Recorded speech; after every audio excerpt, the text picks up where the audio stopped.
Important definitions पढ़ते हैं।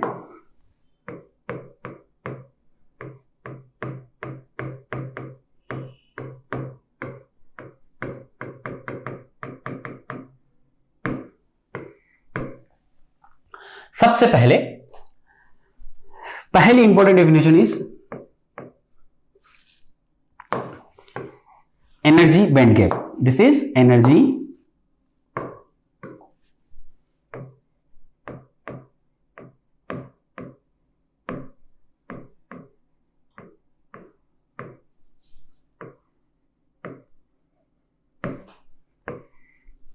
देखो एनर्जी बैंड गैप क्या होता है। एनर्जी बैंड गैप को समझाने के लिए मैंने आपको समझाया भी था। सपोज ये सिलिकॉन है, ये न्यूक्लियस है, न्यूक्लियस के बाद यहां 14 प्रोटॉन हो गए, यहां 2 इलेक्ट्रॉन्स हो गए, देन 8 इलेक्ट्रॉन सेकेंड ऑर्बिट में, देन वापस 4 इलेक्ट्रॉन। टोटल इलेक्ट्रॉन कितने हो गए? 2 और 8 10 और 4 14, टोटल 14 इलेक्ट्रॉन्स हो गए। यहां 4 इलेक्ट्रॉन्स हैं, ये 4 इलेक्ट्रॉन आउटरमोस्ट सेल के हैं। इसका जो this is energy level is basically यहां पे जो एनर्जी लेवल उसको क्या बोलते हैं? ईवी। और इसके जो बाहर एनर्जी लेवल होगा, थोड़ा सा इसके जो बाहर होगा दैट इज ईसी, और इन दोनों के बीच का जो गैप होगा दैट इज ईजी। क्लियर हो गया? तो ये वैलेंस बैंड है, this is valence band and this is conduction. जब तक कोई इलेक्ट्रॉन यहां नहीं आ जाता तब तक करंट फ्लो नहीं होगा, और इन दोनों के बीच का जो गैप होता है that is the energy band gap for the material. This is known as the EG. Now अब हम इसकी बात करते हैं EG. This is energy band gap. तो ईजी क्या होता है बेसिकली देखते हैं। दिस इज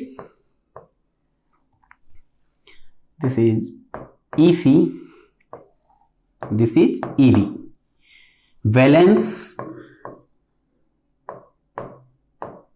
एनर्जी लेवल, इसको क्या बोलते हैं? वैलेंस एनर्जी लेवल, यानी ये वाला आउटर मोस्ट सेल में जो इलेक्ट्रॉन होते हैं, बॉन्डेड इलेक्ट्रॉन कोवैलेंट बॉन्ड जहां रहते हैं। This is EC, conduction energy level. ठीक है, इन दोनों के बीच का जो गैप होता है this is known as the EG. क्या होता है? ईजी। ये किस में होता है? इलेक्ट्रॉन वोल्ट्स में होता है। किस में होता है? इलेक्ट्रॉन वोल्ट्स में होता है। इसको बोलते हैं energy band gap. Are you clear about it? जब तक इतनी एनर्जी हम नहीं देंगे यहाँ के इलेक्ट्रॉन्स को, वैलेंस इलेक्ट्रॉन्स को, तब तक इलेक्ट्रॉन यहां नहीं जाएंगे, और यहां नहीं जाएंगे तो करंट फ्लो नहीं होगी और कंडक्टिविटी नहीं मिलेगी। सारा खेल इसका है कि यहाँ के इलेक्ट्रॉन्स को कैसे भी करके यहां पहुंचाए, फिर इलेक्ट्रॉन्स का वापस कैसे क्या होता है, कैसे मैकेनिज्म होती है, उससे कैसे करंट फ्लो होता है, यही हमें सब सीखना है। तो सबसे पहला है दिस एनर्जी गैप। अब ये एनर्जी गैप होता क्या है? एनर्जी गैप की अगर अपन बात करें तो ये टेम्परेचर पे डिपेंडेंट होता है। किस पे डिपेंडेंट होता है? टेम्परेचर पे। तो एनर्जी गैप का जो फॉर्मूला है वो आपको पता होना चाहिए कि एनर्जी बैंड गैप का फॉर्मूला क्या होता है। तो एनर्जी बैंड गैप, सबसे पहले अगर अपन सिलिकॉन के लिए बात करें, किसके लिए बात करें? सिलिकॉन के लिए। ये आपको समझ में आ गया होगा। This is the energy band gap for silicon. तो अगर energy band gap for silicon के लिए बात करें तो कितना होता है? दिस इज 1.21 माइनस 3.60 इंटू 10 की पावर -4 इंटू टेम्परेचर, और ये किसमें होगा? इलेक्ट्रॉन वोल्ट में। किसमें होगा? This will be in electron volt. This will be in electron volt. Same अगर आप उसके लिए लिखना चाहते हैं, किसके लिए? जर्मेनियम के लिए, energy band gap for germanium is 0.785 minus 2.24 into 10 की power -4 T, then electron volt. Clear? Now ये एनर्जी बैंड गैप होता है दोनों के लिए। ये वैल्यू है हमें याद रखनी होती है इसको। ये एनर्जी बैंड गैप सिलिकॉन के ये बेसिकली मटेरियल कांस्टेंट होता है। This is the material beta, material constant. This is material constant. ये मटेरियल टू मटेरियल वेरी करता है। ठीक है ना? अब देखो 1.21 minus 3.60 into temperature into electron volt, यानी किस पे डिपेंड कर रहा है? टेम्परेचर पे। सपोज मैं कहूं कि टेम्परेचर कितना है? अगर मैं इस तरीके से बात करता हूं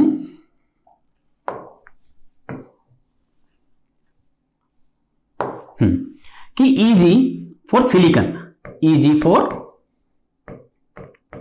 silicon at T is equal to 0 kelvin और एट T is equal to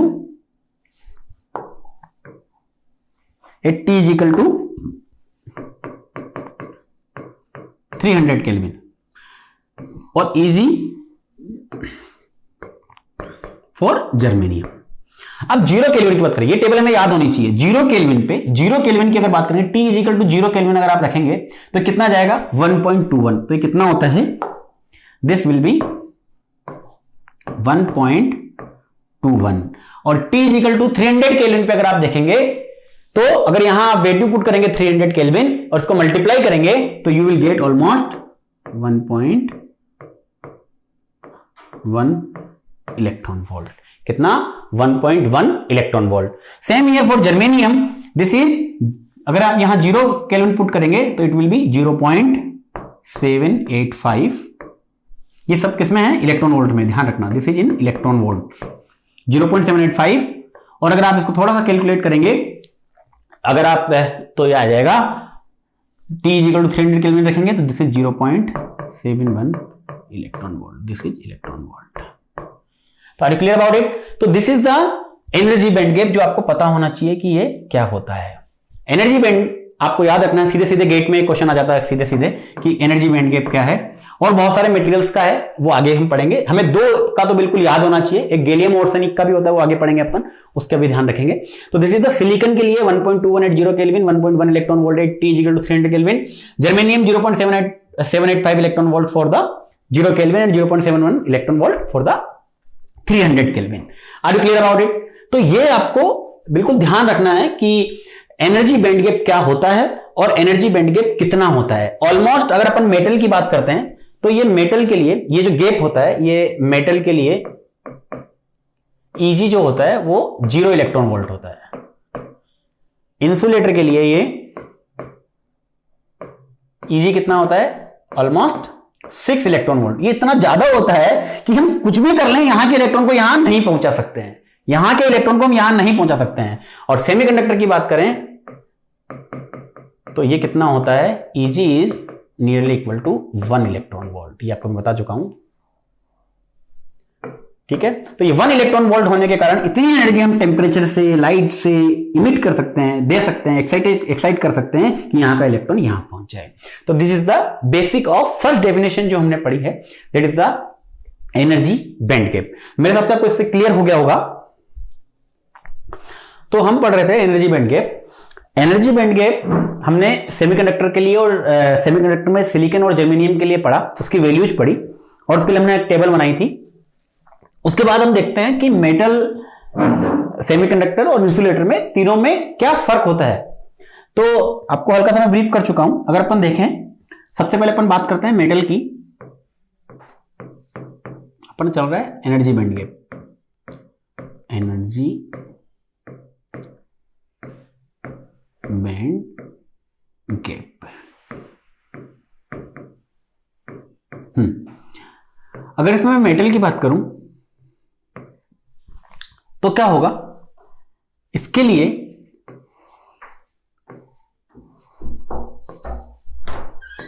this is EV valence band and this is conduction band EC।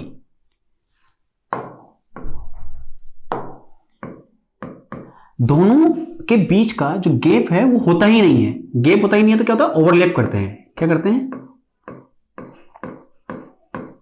Overlapping, overlap करते हैं। इस गैप को बोलते हैं EG। This is the overlapping, this is for metal, this is for metal.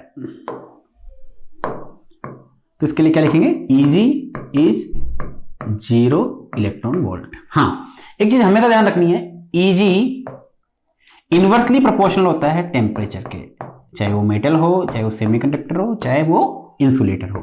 Temperature बढ़ाएंगे तो energy band gap हमेशा reduce होगा, EG हमेशा कम होगा, ओवरलैपिंग बढ़ेगी। जैसे जैसे हम टेम्परेचर बढ़ाते हैं वैसे वैसे ओवरलैपिंग बढ़ती है। तो दिस इज द मेटल जहां पे energy band gap 0 electron volt होता है। नाउ अब अपन बात करते हैं insulator.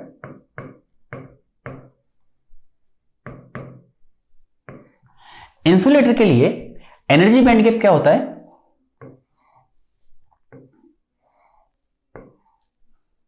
This is EV, this is EC and this is EG, that is nearly equal to 6 electron volt. बहुत ज्यादा होता है। तो यहां बहुत ज्यादा होने के कारण यहां चार्ज कैरियर कभी यहां से यहां जा ही नहीं पाते हैं। हम कितना भी टेम्परेचर दे दें, कितना भी एक्साइटेशन दे दें, यहां से चार्ज कैरियर यहां नहीं जा पाते हैं या फिर ब्रेक डाउन हो जाएगा डिवाइस का। तो इसलिए हम इंसुलेटर को एज ए कंडक्टर, मतलब इससे कंडक्टिविटी नहीं ले सकते हैं। ठीक है, तो this is 6 electron volt. EG is nearly equal to 6 electron volt. Now last one is semiconductor. Last one is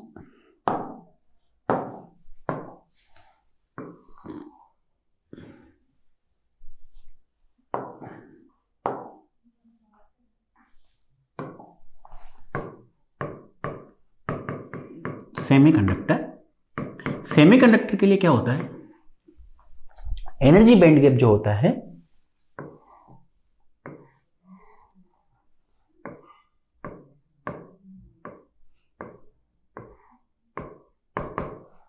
this is EG and this is nearly equal to 1 electron volt. ये अपन पढ़ चुके हैं। और सबसे इंपॉर्टेंट चीज जो आपको ध्यान रखनी है, EG is inversely proportional to temperature. जैसे जैसे आप टेम्परेचर बढ़ाएंगे, ये हमेशा याद रखना है, जैसे जैसे टेम्परेचर बढ़ाएंगे वैसे एनर्जी बैंड गैप आपका रिड्यूस होगा। एनर्जी बैंड गैप हमेशा रिड्यूस होता है टेम्परेचर के साथ, चाहे वो मेटल हो, चाहे वो इंसुलेटर हो, चाहे वो सेमीकंडक्टर हो, चाहे किसी भी तरह का मटेरियल हो। Are you clear about it? तो आपको एनर्जी बैंड गैप में सिर्फ आपको वैल्यू ध्यान रखनी है सिलिकॉन जर्मेनियम की, 0 केल्विन पे, 300 केल्विन पे। साथ साथ आपको ये पता होना चाहिए कि एनर्जी बैंड गैप टेम्परेचर के साथ साथ रिड्यूस होता है। टेम्परेचर बढ़ने के साथ साथ एनर्जी बैंड गैप रिड्यूस हो जाता है, चाहे वो किसी भी तरह का मटेरियल हो, चाहे वो मेटल हो, चाहे वो सेमीकंडक्टर हो, चाहे वो इंसुलेटर हो। Are you clear about it? Next, तो this is the first definition जो कि हमारे आगे काम आने वाली है। उसके बाद की डेफिनेशन की अगर अपन बात करें, next definition is thermal voltage. Thermal voltage, देखो कोवेलेंट बॉन्ड क्या होते हैं? वो टूटते हैं। कब टूटते हैं? जब हम उसे एनर्जी देते हैं। कौन सी? टेम्परेचर की फॉर्म में। तो टेम्परेचर जब हम कोवेलेंट बॉन्ड को देते हैं तो वो बॉन्ड टूटते हैं और इलेक्ट्रॉन्स और होल्स जनरेट होते हैं। अब थर्मल वोल्टेज क्या होता है? हमारे इलेक्ट्रॉनिक्स में टेम्परेचर का बहुत इंपॉर्टेंस है। सेमीकंडक्टर टेम्परेचर से बहुत ज्यादा अफेक्ट होते हैं, कोवेलेंट बॉन्ड टेम्परेचर से अफेक्ट होते हैं। और अगर वो टेम्परेचर से अफेक्ट होते हैं तो टेम्परेचर हम देने से उसका कितना इक्विवेलेंट वोल्टेज में उसको कन्वर्ट कर सकते हैं। यानी टेम्परेचर को वोल्टेज के बराबर अगर हमें कन्वर्ट करना, जिसकी जरूरत बहुत ज्यादा पड़ती है इलेक्ट्रॉनिक्स में, तो हम किसका कॉन्सेप्ट का यूज करते हैं? थर्मल वोल्टेज का कॉन्सेप्ट का यूज करते हैं। तो थर्मल वोल्टेज क्या होता है? टेम्परेचर को वोल्टेज में कन्वर्ट करने का तरीका। तो this is VT is equal to K/T upon Q। तो यहां पे this is the VT is thermal voltage. ये क्या है? Thermal voltage. के बार डेस क्या है? Boltzmann constant. बोल्ट्जमान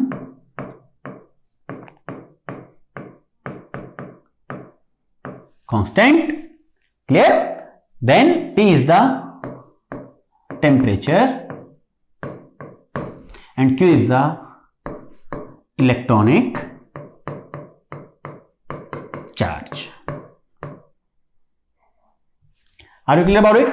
K बार और K, कई जगह K लिखा होता है, कई जगह K बार लिखा होता है। दोनों में फर्क क्या है? K बार इज 1.38 into 10 की पावर -23 जूल पर केल्विन। ठीक है, और अगर देखो जूल जो है वो एनर्जी की बहुत बड़ी यूनिट है, जूल जो है एनर्जी की बहुत बड़ी यूनिट है। जैसे इलेक्ट्रॉनिक्स में जो है मिली वोल्ट में बात करते हैं, माइक्रो वोल्ट में बात करते हैं, बहुत कम एनर्जी हम देते हैं। तो जब बहुत कम एनर्जी की बहुत छोटी यूनिट जो इलेक्ट्रॉनिक्स में काम आती है वो होती है इलेक्ट्रॉन वोल्ट। क्या होती है? Electron volt. तो जूल को अगर आपको इलेक्ट्रॉन वोल्ट में कन्वर्ट करना है, जूल को अगर आपको इलेक्ट्रॉन वोल्ट में कन्वर्ट, एक जूल में कितना होता है? 1 joule is equal to 1.6 into 10 की पावर -19 इलेक्ट्रॉन वोल्ट। आपको ध्यान रखना है। तो एक जूल में 1.6 इंटू 10 की पावर -19 इलेक्ट्रॉन वोल्ट होता है। तो यहां अगर इसको जूल को हम कन्वर्ट करना चाहते हैं इलेक्ट्रॉन वोल्ट में, तो हमको इसको डिवाइड करना पड़ेगा 1.6 इंटू 10 की पावर -19 से। तो जब हम इसको डिवाइड करेंगे तो we will get K is equal to 8.65 into 10 की पावर -19 इलेक्ट्रॉन वोल्ट पर kelvin. Are you clear about it? तो यहां पे हम इस फॉर्मूले से K bar is Boltzmann constant, T is the temperature, Q is the charge.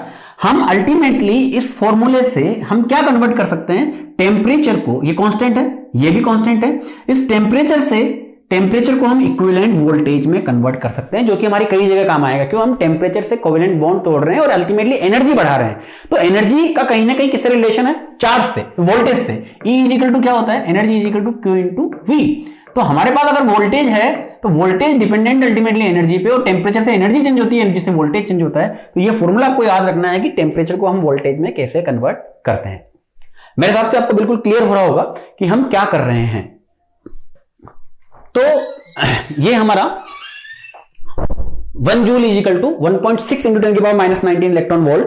तो हम जब भी इस जूल को इलेक्ट्रॉन वोल्ट में कन्वर्ट करने हैं तो हमें क्या करना पड़ेगा? इसको डिवाइड करेंगे 1.6 इंटू 10 की पावर -19 से, तो we will get the 8.62 into 10 की पावर -5। दोनों में ध्यान रखना, K बार यानी जूल पर केल्विन, K मतलब इलेक्ट्रॉन वोल्ट पर केल्विन। दोनों ही एनर्जी है, लेकिन ये इलेक्ट्रॉनिक्स में यूज की जाती है, छोटी एनर्जी है इलेक्ट्रॉन वोल्ट, और ये नॉर्मली मैकेनिक्स में यूज की जाती है जूल। तो आपको ध्यान रखना है। नाउ आपको टेम्परेचर के बारे में पता, तो बोल्ट्जमान कांस्टेंट के बारे में अपन ने अच्छे से पढ़ा कि बोल्ट्जमान कांस्टेंट दोनों जूल पर केल्विन और इलेक्ट्रॉन वोल्ट पर केल्विन दोनों ही हमने लिख लिया। और इस तरीके से हम जूल को कभी भी इलेक्ट्रॉन वोल्ट में कन्वर्ट कर सकते हैं। दोनों ही एनर्जी है, जूल भी एनर्जी है और इलेक्ट्रॉन वोल्ट भी एनर्जी है। तो ये clear. Next is T, temperature. देखो टेम्परेचर हम वेरी करते हैं, टेम्परेचर कुछ भी हो सकता है, उस टेम्परेचर के अकॉर्डिंग हमें इक्विवेलेंट वोल्टेज मिलेगा। तो टेम्परेचर का हल्का सा आपको आइडिया दे देता हूं मैं। 3 तरह के टेम्परेचर जनरली अपन यूज करते हैं, आपको आइडिया तो होना चाहिए। अगर कहीं 0 केल्विन लिखा है, इसका मतलब क्या होता है? Absolute temperature. Absolute temperature 0 kelvin लिखा है, एब्सोल्यूट टेम्परेचर। इसको आप सेंटीग्रेड में लिखना चाहते हो, 270 डिग्री सेंटीग्रेड। नाउ अगर आप 300 केल्विन ले रहे हो, that is room temperature. Room temperature यानी 27 डिग्री सेंटीग्रेड। और अगर आप 290 केल्विन ले रहे हो, एम्बिएंट टेम्परेचर, एम्बिएंट टेम्परेचर यानी 17 डिग्री सेंटीग्रेड। तो आपको ये ध्यान रखना है कि ये जनरली रूम टेम्परेचर क्या होता है, एब्सोल्यूट टेम्परेचर क्या होता है, एम्बिएंट टेम्परेचर क्या हो सकता है। तो कोई भी टेम्परेचर की वैल्यू यहां पे हो सकती है। Then Q is the electronic charge, that is 1.6 into 10 की पावर -19 कूलम। 1.6 इंटू 10 की पावर -19 कूलम। क्लियर? तो अब हमें इस फॉर्मूले में K बार के बारे में पता है, यानी बोल्ट्जमान कांस्टेंट के बारे में पता है, हमें T के बारे में पता है, हमें Q के बारे में पता है, तो हम थर्मल वोल्टेज आसानी से निकाल सकते हैं। तो हमें अल्टीमेटली इस वोल्टेज से हम इसका फॉर्मूला यूज करते हुए, इन K बार T Q का फॉर्मूला यूज करते हुए हम VT निकाल सकते हैं। अगर हम देखते हैं, सपोज हमने T रखा 0 केल्विन, तो हमें VT क्या मिलेगा? VT मिलेगा 0 केल्विन रखो आप इसमें, T यहां केल्विन में, T टेम्परेचर किसमें है? ये केल्विन में, ध्यान रखना। तो केल्विन में 0 केल्विन रखा तो VT क्या आ जाएगा? 0 वोल्ट। और अगर T इज इक्वल टू मैं 300 केल्विन रखूं तो VT क्या आएगा? 26 मिली वोल्ट। तो ये इस फॉर्मूले में रखने से आया। तो हम इसका एक शॉर्ट फॉर्मूला भी क्रिएट कर सकते हैं चाहे तो। VT is equal to K bar की वैल्यू यहां से रख देते हैं, T की वैल्यू यहां से रख देते हैं, K बार की वैल्यू रखी, T की वैल्यू रखी, सॉरी T तो हमारा वेरिएबल है, Q की वैल्यू रखी, K बार और Q की वैल्यू रखेंगे तो T अपॉन ये भी आप सीधे फॉर्मूला यूज कर सकते हो जब आप इसको Vt is equal to T upon 11,600 volt. Now अब इस फॉर्मूले में भी अगर आप जीरो केल्विन टी की वैल्यू 0 केल्विन रखोगे तो Vt 0 आ जाएगा, और अगर आप टी की वैल्यू 300 केल्विन रखोगे तो you will get 26 milli volt. अब यहां पे ध्यान से देखो कि टी जब 0 केल्विन हो तो थर्मल वोल्टेज कितना आता है 0 वोल्ट, टी जब 300 केल्विन हो तो थर्मल वोल्टेज कितना आता है 26 मिली वोल्ट। यानी कि अगर आप ध्यान से देखो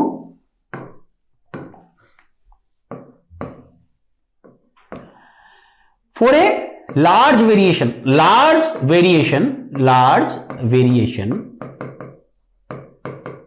in T, for a large variation in temperature, यहां 0 से 300 तक चले गए, लेकिन यहां कितना गए 0 से 26 तक। Small variation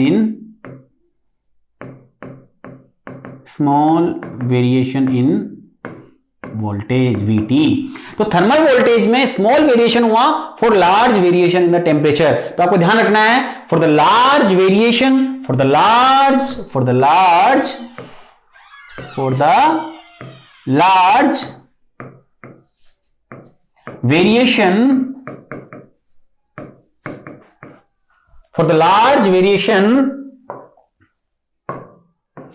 in temperature, small change in Vt. Clear? This is the important concept. तो दो चीजें इसमें बहुत इंपॉर्टेंट आपको ध्यान रखनी है, एक तो ये फॉर्मूला और इसका सब फॉर्मूला ये है, इसी से निकला है, और ये वाला part here we can write it. Then यहां से अगर अपन इसको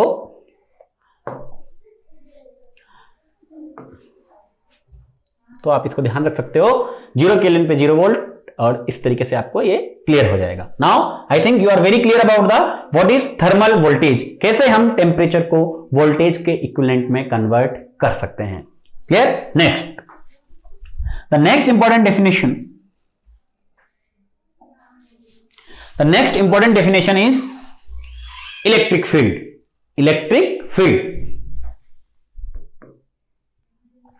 हम टेम्परेचर की फॉर्म में एनर्जी दे सकते हैं, हम बहुत सारी चीजें हैं जिनकी फॉर्म में एनर्जी दे सकते हैं, तो हम इलेक्ट्रिक फील्ड की फॉर्म में भी एनर्जी दे सकते हैं। तो इलेक्ट्रिक फील्ड अगर अप्लाई कर रहे हैं हम, तो उसकी फॉर्म में अगर अपन किसी सेमीकंडक्टर को एनर्जी दे रहे हैं तो क्या होता है, तो एक चीज देखते हैं।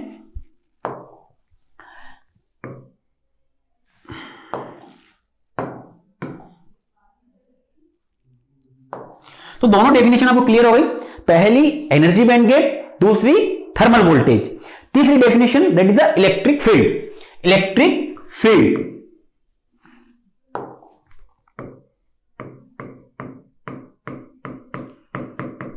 ये कुछ ऐसी डेफिनेशंस है जिनके बिना हमें ईडीसी में थोड़ी दिक्कत आ सकती है आगे, इसलिए पहले इनको क्लियर करना जरूरी है। ईडीसी के रेस्पेक्ट में, सेमीकंडक्टर के रेस्पेक्ट में ये सब चीजें क्या होती है ये हमें क्लियर होना जरूरी है। नाउ इलेक्ट्रिक फील्ड क्या होता है? Electric field is E is equal to minus dV by dx। V क्या है? Voltage. If voltage is changing with distance then E creates. Electric field कहां आता है? अगर आप वोल्टेज का डिस्टेंस के साथ डिफरेंशिएशन करते हैं तो वोल्टेज एक स्केलर क्वांटिटी है, but electric field vector quantity है। तो वोल्टेज ही इलेक्ट्रिक फील्ड है, लेकिन जब हमें स्मॉल एनालिसिस करना पड़ता है, डीप एनालिसिस करना पड़ता है, तो हमें वेक्टर की जरूरत पड़ती है, और हम वोल्टेज को डिस्टेंस के साथ डिफरेंशिएशन करेंगे तो हमें इलेक्ट्रिक फील्ड मिलेगा। तो E is equal to minus dV by dx। तो वोल्टेज को अगर हम चेंज करें डिस्टेंस के साथ तो हम लिख सकते हैं electric field is equal to applied voltage. अगर आप इसका मैग्नीट्यूड लेना चाहते हैं, this is E, that is applied voltage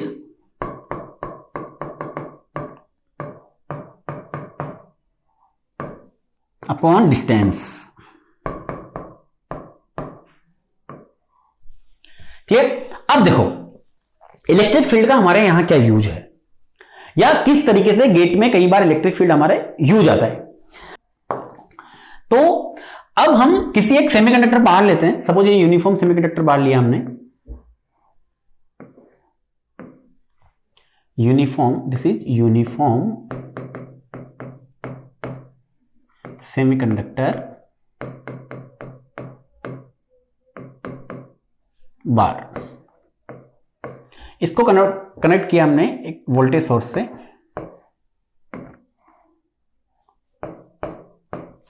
this is V।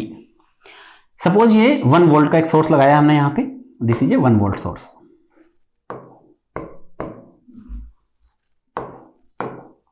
This is 1 volt source. इस 1 वोल्ट का सोर्स लगाया एक यूनिफॉर्म सेमीकंडक्टर बार में। यूनिफॉर्म का मतलब क्या होता है? जहां पूरे सेमीकंडक्टर के अक्रॉस कंसंट्रेशन सेम हो, सारी कंसंट्रेशन पूरे सेमीकंडक्टर के अक्रॉस सेम हो। तो जैसे ही हमने यहां एक सेमीकंडक्टर बार रखा, यूनिफॉर्म सेमीकंडक्टर बार, इसके अक्रॉस एक वोल्टेज सोर्स लगाया 1 वोल्ट का। 1 वोल्ट का वोल्टेज सोर्स लगाते ही क्या होगा? प्लस से माइनस की ओर एक इलेक्ट्रिक फील्ड इस पे अपने आप अपीयर हो गया। सपोज इसकी लेंथ है 1 माइक्रोमीटर की, suppose this is 0 micrometer and this is 1 micrometer. Clear? Now 0 micrometer 1 micrometer uniform semiconductor है, कंसंट्रेशन सब जगह बराबर है, तो इक्वल पोटेंशियल डिस्ट्रीब्यूट हो जाएगा। सपोज यहां 1 वोल्ट है तो यहां कितना आ जाएगा? 1 वोल्ट, और यहां 0 वोल्ट है तो ये 0 वोल्ट। ये 1 वोल्ट और ये 0 वोल्ट पूरा किसके अक्रॉस आ गया? यहां से हम लगाया सेमीकंडक्टर के अक्रॉस, और पूरा इक्वल डिवाइड हो जाएगा। मतलब सपोज हमें बिल्कुल 0.5 पे चाहिए, अगर 0.5 माइक्रोमीटर पे चाहिए तो कितना आएगा? यहां 1 वोल्ट है, यहां 0 पॉइंट, तो यहां 0.5 वोल्ट हो जाएगा।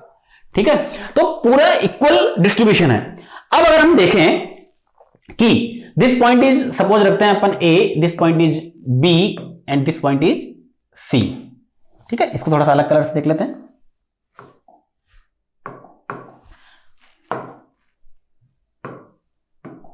This point is A, this point is B and this point is C। C, B और A। आपसे कोई पूछे कि इलेक्ट्रिक फील्ड निकालना है आपको पॉइंट A पे, ठीक है, तो इलेक्ट्रिक फील्ड अगर आपको पॉइंट A पे निकालना है तो हमें क्या करना पड़ेगा? हमें A पे इलेक्ट्रिक फील्ड निकालने के लिए dV by dx, applied voltage upon distance का यूज करना पड़ेगा। तो हम A पॉइंट पे इलेक्ट्रिक फील्ड एट A अगर कैलकुलेट करें तो electric field at A, electric field at B, electric field at C, then electric field at B and then electric field at C calculate करेंगे। तीनों के लिए calculate करते हैं। सबसे पहले C पॉइंट पे अगर हम इलेक्ट्रिक फील्ड कैलकुलेट करें या उसका मैग्नीट्यूड कैलकुलेट करें बेसिकली, तो C पॉइंट पे सबसे पहले यहां मैग्नीट्यूड कैलकुलेट करते हैं। इस जगह अगर इलेक्ट्रिक फील्ड लगे तो अप्लाइड वोल्टेज कितना है? 1, dV कितना हो गया? 1 minus 0 is 1 minus 0, 1, this is 1 minus 0, this is 1 minus 0 upon distance is here 1 micrometer minus 0 micrometer, 1 micrometer minus 0 micrometer, that is equal to 1 upon 10 की power minus 6 minus 0, this is equal to E at C, this will equal to कितना आ जाएगा यहां पे? This will be equal to 10 की power 6 volt पर metre. ये आपने मीटर में कन्वर्ट कर दिया हमने इसको, ठीक है, this is metre.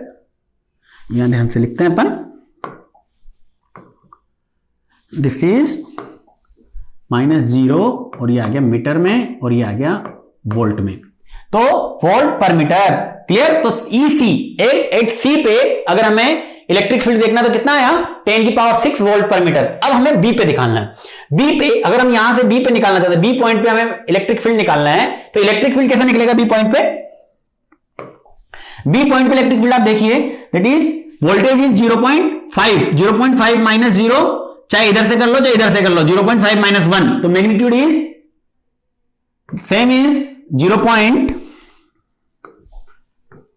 0.5 minus 0.5 micrometer, sorry